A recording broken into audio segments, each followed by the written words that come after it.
Can't by Rambling Writer. The scripture of the many-angled one, they of the space between, was easily the most boring tome of eldritch lore Twilight had ever known. Just to start, its appearance was dull. It wasn't bound in pony skin, or the skin of any other species for that matter. It wasn't written in blood. It wasn't covered in spikes. It looked just like any other century-old book, on the verge of falling apart. Its cover was a faded robin's egg blue, with the title and author written on in plain black ultra-precise lettering. Slip it into any other bookshelf and you could easily miss it. Then there was the content. The Rhinelic runes were a rarity in these times, and the kerning was nice and neat and precise. But those were the most fascinating things about the text. It was borderline incoherent, and not the fun, raving kind of incoherent either. It was a laughably gibberish in the vein of the glow must be originate a fresh rainbow, for the glow must be from a fresh rainbow. But once Twilight had actually managed to decipher the meaning, it was much better. Supposedly instructions on how to summon yet another eldritch being of some kind. It was completely off base on pretty much every single step. The trans-dimensional equivalent of trying to light a fire in a vacuum with asbestos and ice. And that was when it managed to stay on topic. One particular section seemed more dedicated to talking about the effects of salt on slugs than anything else. There were diagrams for the magic circles to be used, but they were just as much a mess as anything else, uneven and distorted, with no scales available, and even some doodles in the margins of mundane things like a city, or a bowl of fruit. It didn't even have an interesting history. It was really only a curiosity, cycled among collectors who went on to live happy, long lives. In fact, it had only come to Twilight's attention when an incredibly skittish collector had donated it to her just in case. And the author definitely existed.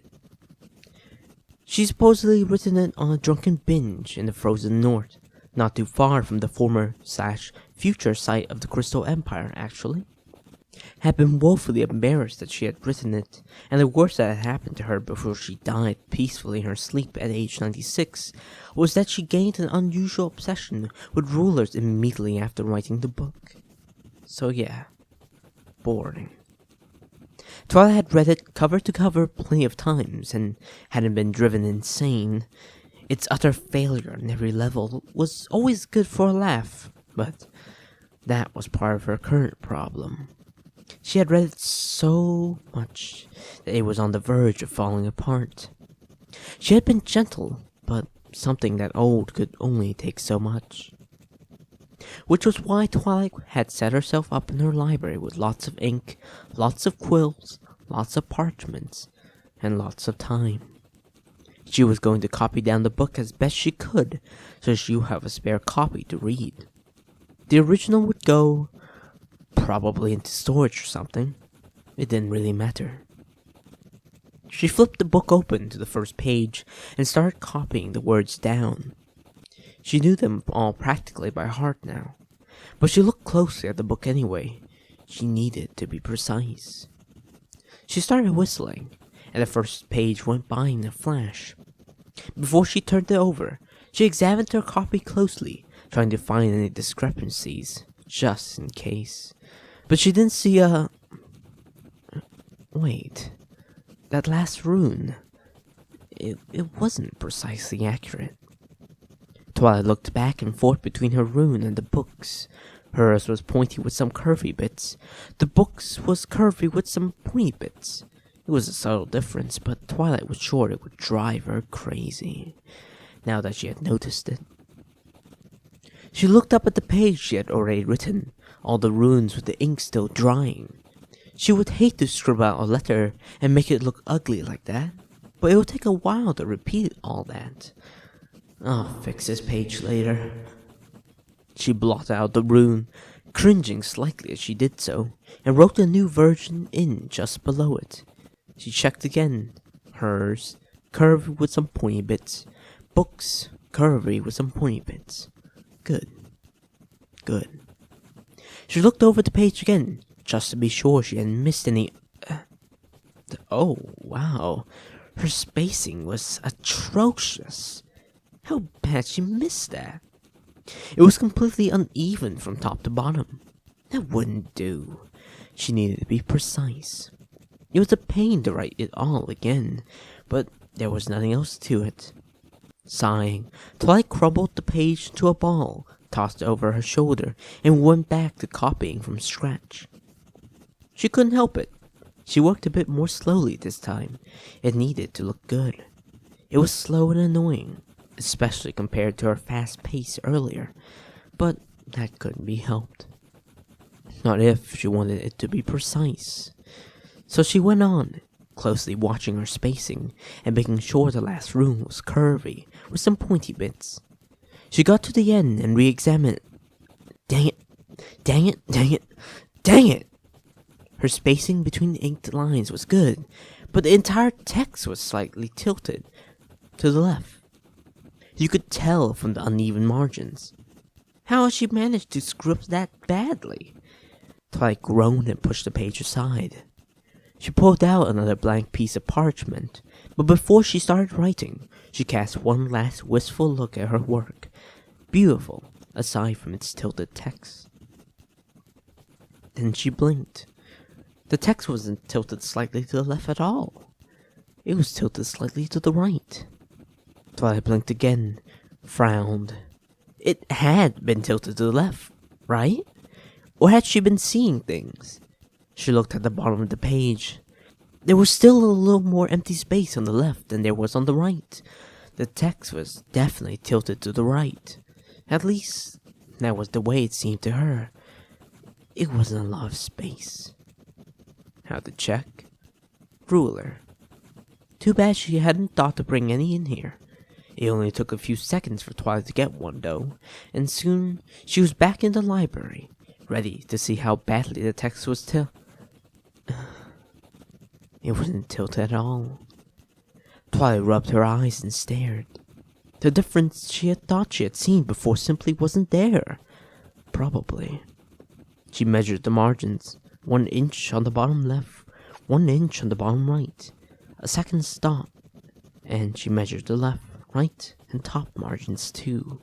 All straight, all 1 inch. This was getting ridiculous. Was it too much to ask for enough spatial awareness to tell whether or not she had written her words straight? She had been so sure she had seen an irregular margin before, but she needed to be precise. She would look one more time, Twilight decided, and if the text was tilted that time, she would start over. She looked. The text was tilted. Except not really. Just the runes. They were italicized. Italicized? She hadn't been writing in italics, had she? She would remember that. Right? Right. You had to work to write in italics, and she hadn't been working at that. She shook her head, looked again. The runes were definitely italicized. Same direction, too. Shook her head again, looked again. Still italicized. Same direction. Nothing to it. Twilight shoved the parchment aside. She could have kept that page, but the italics would have driven her mad. She needed to be precise. She took her third page, made absolutely, completely sure it was straight on the table, wrote everything down again. She went even more slowly this time, trying to be as careful as possible. She got to the final rune, curvy, with some pointy bits, and set her quill to... Oh no. No. How had she missed that? Her kerning was abhorrent. Letters appeared to be part of the word before or after the word they were actually a part of. That just wasn't possible. She couldn't be that terrible at copying, could she? No, not possible. But there it was, and it was terrible, terrible, terrible. She needed something to keep the letters even, like graph paper. Not actual graph paper. That would look horrendous. but a separate grid that could go over the parchment. Make an actual grid out of string.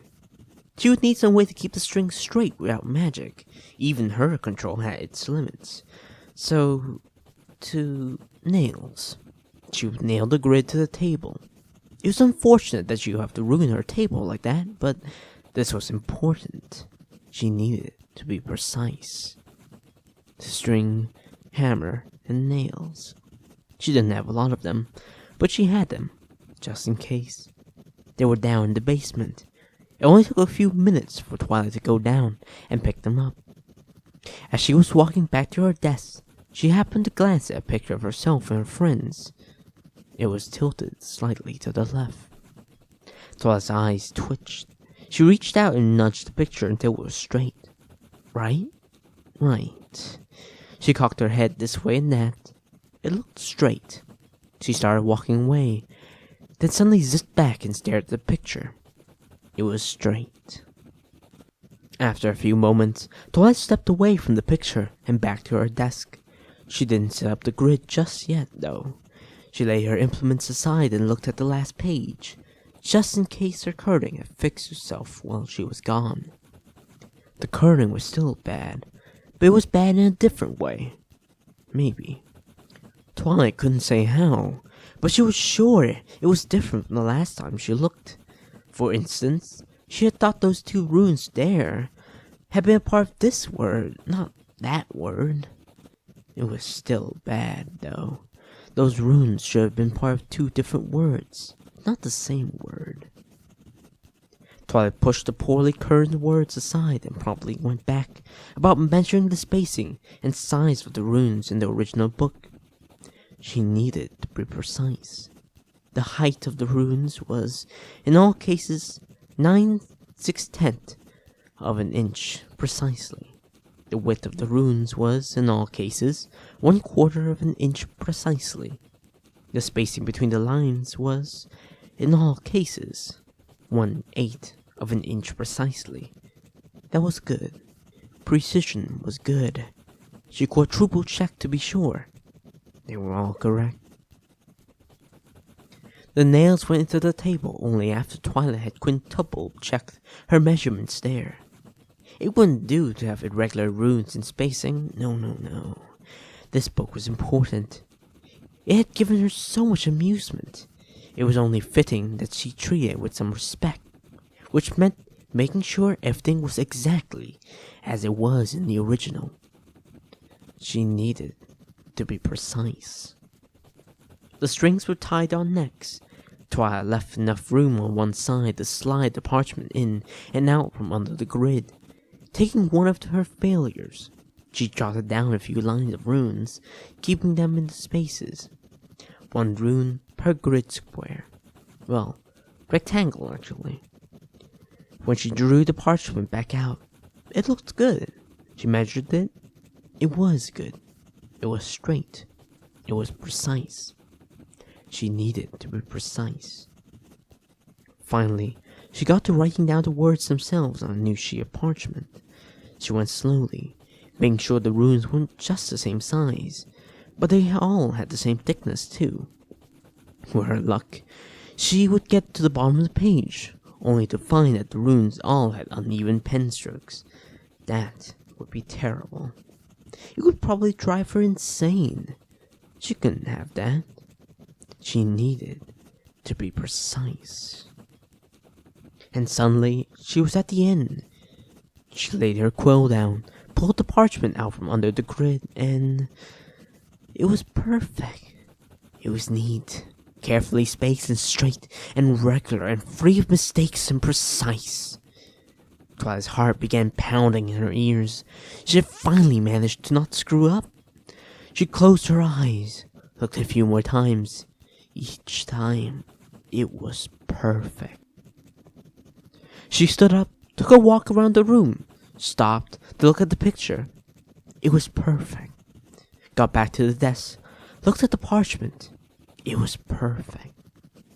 It was precise. She couldn't hold back a grin. Finally, she was done. with the first page anyway. Her horn ached. She would have to get to the other pages later, make sure they were as precise as this one. But for now, she needed to take a break. She stood up, stretched, and headed for the door. Maybe there was some chocolate in the kitchen she could pillage. Then she stopped, took a few steps back, and tilted her head at the door. She tilted it the other way, tilted it back. It might have been her imagination, but it looked like the door frame was tilted slightly to the left. Hesitantly, she half pulled on the door and let go. It swung freely until it bumped slightly against the wall. Hesitantly, she half pushed on the door and let go. It swung freely until it bumped slightly against the door frame. Twilight looked at the door frame again and laughed in relief. Her work must have been getting to her. The frame wasn't tilted slightly to the left at all. It was tilted slightly to the right.